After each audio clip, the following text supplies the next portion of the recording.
Protesters demonstrating outside FCC Chairman Ajit Pai's home in Virginia over the weekend. They were set off by a segment on John Oliver's late night show attacking Pai for his stance on internet regulations. Pai shaking off criticism by actually poking fun at a few of the mean tweets that he's gotten, but some of the comments are really offensive. Take a listen. At Freedom Games 1776, Ajit Pai, go back to Africa, where you came from. Do you even English, bro? At The Real Solo Poke tweets, Ajit Pai is another fascist who needs to be apprehended and to be put on trial for crimes against the people. The guillotines are coming. Well, you're not going to catch me if I'm back in Africa now, are you?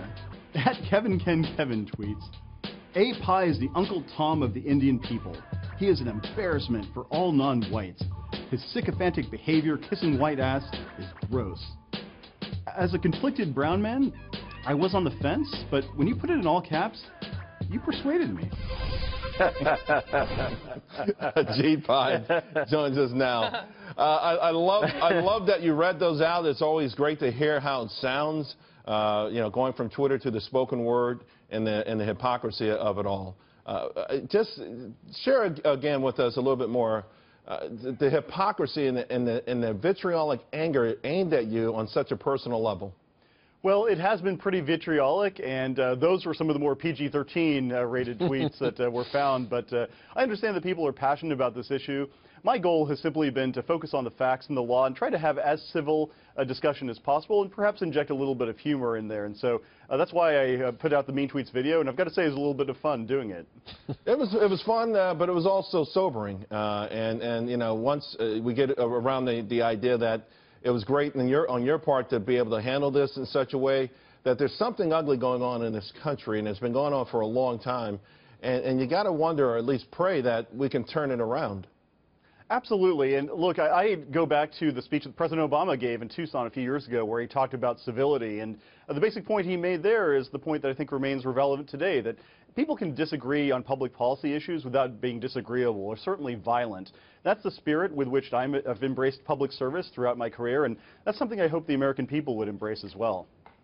Ajit, let's talk about what you see for the FCC, because there has been an enormous amount of pushback against some of the earlier decisions you've made already. Explain to people who aren't really sure why this is the best way to go about the job and why this is actually helping, or at least making the world, the America, better, rather than you know, some nefarious act that's only going to help rich Republicans. A great question. The bottom line is that when I talk to American consumers, and I've spoken to folks from Fort Yukon, Alaska to Carthage, Mississippi, they tell me that they want better, faster, and cheaper internet. They want more competition. Well, these so-called net neutrality Title II regulations that were based on 1934-style utility regulations, they take us in the opposite direction. They make it harder for companies to build networks in rural America, in low-income urban America. They contribute to the digital divide. And the basic message I've said is, look, the more heavily you regulate something, the less likely you are to get that something. And so in this case, we want to return to the light-touch Clinton-era regulations that produced the internet economy that's the envy of the world. And that's not a radical step, in my view, at least. I got to ask you about, of course, the turmoil in Washington. It's really getting pretty crazy out there. And, you know, I think what's worrisome for a lot of folks watching this from the sidelines, not a lot of full-throated support from some of the establishment Republicans for President Trump. So does this mean his economic agenda will be stalled on Capitol Hill?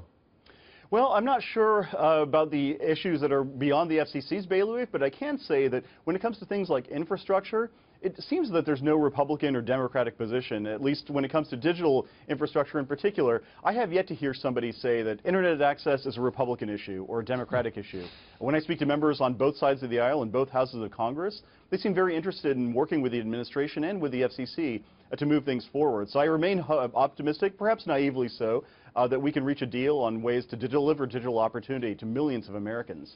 I got to tell you, looking at how some of these countries in the world are ahead of us with respect to access to the internet, speeds of the internet, I applaud the work that you're doing, and I think it's going to help the very poorest and the most disenfranchised folks out there. So I think you should be applauded for it. Well, I really appreciate that. It's something I care about a lot. The very first priority I mentioned when I became chairman was closing that digital divide, because I believe that every American deserves a shot at success in the digital era. And it's harder to achieve if you don't have internet access and other next generation technologies. Ajit Pai, thank you very much, and thanks for being a good sport about it all in a period where there's a lot of anger and animosity out there. We appreciate your time and your tweet comments. I'm really grateful for the kind support. Thanks a lot.